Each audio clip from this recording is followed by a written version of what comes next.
Bienvenue ce matin, nous sommes ensemble avec Olivier Granic pour vous parler des derniers chiffres, notamment concernant la crise du coronavirus, mais aussi pour d'autres nouvelles.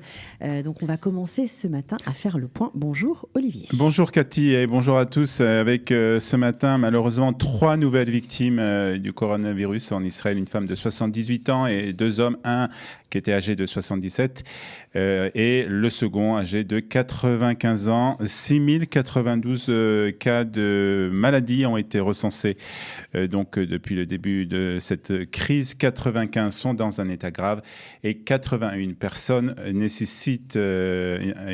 sont en réanimation. Donc, on constate donc que le nombre de malades double en 6 jours, ce qui est un indice plutôt encourageant. Par contre, lorsqu'on regarde ce même indice dans la ville de Bnei Brak, le taux est beaucoup plus inquiétant. Le taux de doublement dans cette ville est tous les 3 jours. Plus le rythme de doublement des malades est bas, plus il est inquiétant. C'est la raison pour laquelle Benjamin Netanyahu a hier annoncé des mesures spécifiques pour cette ville du centre du pays. Alors cela veut dire une fermeture hermétique et un couvre-feu sur toute la ville ou pas tout à fait ? Pas exactement, Cathy. C'est ce que les responsables, en tout cas du ministère de la Santé, avaient demandé. Benjamin Netanyahu n'a pas répondu favorablement à cette demande. Il a cependant annoncé que l'entrée et la sortie de la ville seront limitées. Les consignes à l'intérieur seront exactement les mêmes que dans le reste du pays, à savoir une limitation de sortir que pour faire ses courses ou pour acheter des médicaments, sortie par groupe de 2 personnes et à 100 mètres de son domicile. Il faut dire quand même que ces derniers jours, et on l'a entendu à plusieurs reprises ici sur Studio Kalita, le public orthodoxe a commencé à respecter les instructions du ministère de la Santé. Donc Benjamin Netanyahu a décidé de ne pas être trop sévère pour le moment et a pris donc cette décision. Alors en dehors de cette mesure concernant Bnei Brak, il y a eu d'autres annonces hier par le Premier ministre. Quelles sont-elles, Olivier ? Précisons d'abord que Benjamin Netanyahu a terminé sa période de quarantaine après qu'il ait été en contact, comme vous le savez, avec une collaboratrice qui avait été testée positive au coronavirus. Le Premier ministre et sa famille avaient effectué un nouveau test et celui-ci s'était avéré négatif, mais par mesure de sécurité. Pour montrer l'exemple, Benjamin Netanyahu était entré en quarantaine pour une petite semaine. Des annonces d'abord dans le domaine des instructions sanitaires à la population israélienne. Benjamin Netanyahu a appelé les Israéliens à se munir de masques lorsqu'ils sont obligés de sortir dans le domaine public. On peut se servir de masques achetés dans les pharmacies, mais il est possible aussi de confectionner soi-même un masque à l'aide d'une écharpe ou d'un foulard. Le ministère de la Santé a d'ailleurs publié un tutoriel à ce sujet. Il a aussi annoncé que les mesures de mettre en quarantaine toute personne revenant de l'étranger, ces mesures vont entrer en vigueur immédiatement. On en avait déjà parlé la semaine dernière. Ça a mis un peu de temps à rentrer en vigueur. Il y avait quelques problèmes de ce côté-là. Et c'est le ministère de la Défense qui sera responsable d'appliquer cette mesure. Donc, toute personne qui arrive en Israël, il y a encore quelques vols, très peu de vols, mais il y a encore quelques vols en particulier des États-Unis. Toute personne sera donc en quarantaine. Et c'est le ministère de la Défense qui va appliquer cette mesure. Puis d'autres annonces ont été faites dans le domaine de l'économie particulièrement et des aides aux familles, avec une annonce qui a été une surprise, une allocation exceptionnelle de 500 shekels par enfant, et ce jusqu'à 4 enfants à l'occasion de la fête de Pessah. Cette prime sera directement versée sur le compte en banque des familles. Il ne sera donc pas nécessaire de remplir des formulaires pour bénéficier de cette allocation. C'est le cadeau de Pessah. C'est le cadeau de Pessah. Alors par contre, la date de paiement n'est pas encore définie. Là, ça risque de faire des problèmes. C'est pas évident que cette prime arrive avant la fête de Pessah. En effet, cette décision doit faire l'objet d'une procédure à la Knesset et cela risque encore de prendre quelques jours. On n'est pas donc encore la date donc de ce paiement de cette allocation n'est pas encore définitive. Enfin, Benjamin Netanyahu est revenu sur sa demande, pratiquement une supplication concernant la fête de Pessah. Il interdit à la tenue de soirées de seder familiaux, juste avec les personnes qui vivent sous le même toit. Il a vraiment insisté. C'est la consigne. Le Premier ministre est revenu plusieurs fois sur cette consigne. Enfin, le Premier ministre Benjamin Netanyahu a terminé sa déclaration avec une note optimiste. Il a précisé qu'il fallait quand même faire preuve de complaisance.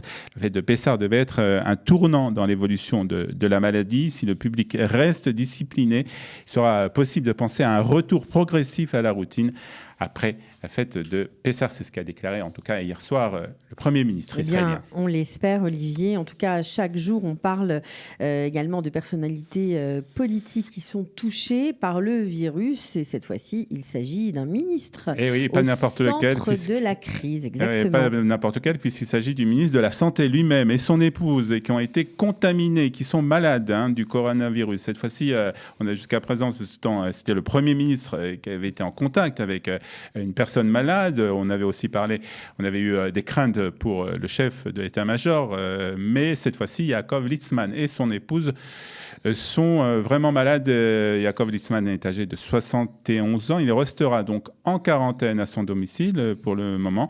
Le porte-parole du ministère a précisé que le ministre et son épouse se portaient bien. Par contre, des responsables de l'État, et c'est possible que même Benjamin Netanyahu soit obligé de retourner en quarantaine parce qu'ils ont été bien entendu en contact ces derniers jours avec le ministre de la Santé. C'est quelque chose qui est en train d'être vérifié par le ministère de la Santé.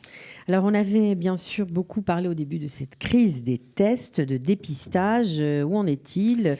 Où on en est tout simplement. Que se passe-t-il du côté du nombre de tests effectués ? Ça progresse chaque jour, surtout depuis que le Magen David Adom a ouvert des centres de dépistage, plusieurs centres de dépistage dans plusieurs villes israéliennes où on peut s'y rendre en voiture, des centres très simples avec des tests très rapides qui sont organisés. 8000 tests ont été organisés hier, Cathy, 5000 justement dans ces centres de dépistage du Magen David Adom. Le but est d'arriver à plus de 10 000 tests par jour. Bon, on a encore un petit peu de chemin, mais on espère qu'on va y arriver. Que se passe-t-il, Olivier, du côté, évidemment, de la France et du reste du monde ? Avec des chiffres affolants pour les États-Unis cette fois-ci, puisqu'on a eu seulement pour la journée d'hier 917 morts pour la journée d'hier. Donc, le coronavirus a déjà tué 4745 personnes aux États-Unis. Un chiffre qui augmente vraiment tous les jours d'une façon affolante.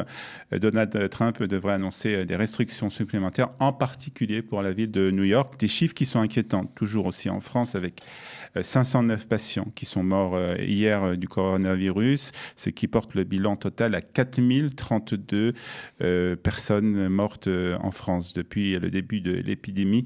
Parmi les patients décédés, 83% avaient plus de 70 ans. Le problème en France reste le problème du système hospitalier qui doit faire face à une crise jamais connue auparavant. C'est ce qu'a déclaré hier le directeur du ministère de la Santé, Jérôme Salomon, a ajouté que les opérations de transfert de patients d'une région à l'autre allaient se poursuivre et même s'intensifier dans les prochaines semaines. Et on aura tout à l'heure un médecin pour faire le point. Alors pour l'instant, on se mobilise comme chaque jour, évidemment. Nous restons mobilisés grâce notamment à toutes les informations collectées par toute l'équipe de Qualita sur le site www.info-covid19-qualita.com. Donc vous pouvez vous connecter et descendre soit des vidéos, soit des informations. Et puis il y a aussi un numéro vert, un numéro d'entraide en français où on peut poser des questions, Olivier. Exactement, c'est le 02 590 60 82, 02 590 60 82. Vous pouvez poser toutes les questions, on vous répondra. Et si on ne connaît pas la réponse, on la cherchera et on reviendra vers vous pour y répondre. Et comme ça, on vaincra ensemble, nous l'espérons. Évidemment, le coronavirus, pour ça, il faut rester chez soi. Retrouvez du dimanche au vendredi notre live quotidien spécial coronavirus. 3 heures de direct ininterrompu de 8h à 11h. Pour tout savoir sur l'actualité du virus en Israël, mené par Daniel Haïk, Olivier Granillic et Cathy Choukroun. Le live Studio Qualita, c'est tous les jours en direct, puis en replay sur Facebook, YouTube ou sur notre application et sur le site studioqualita.com.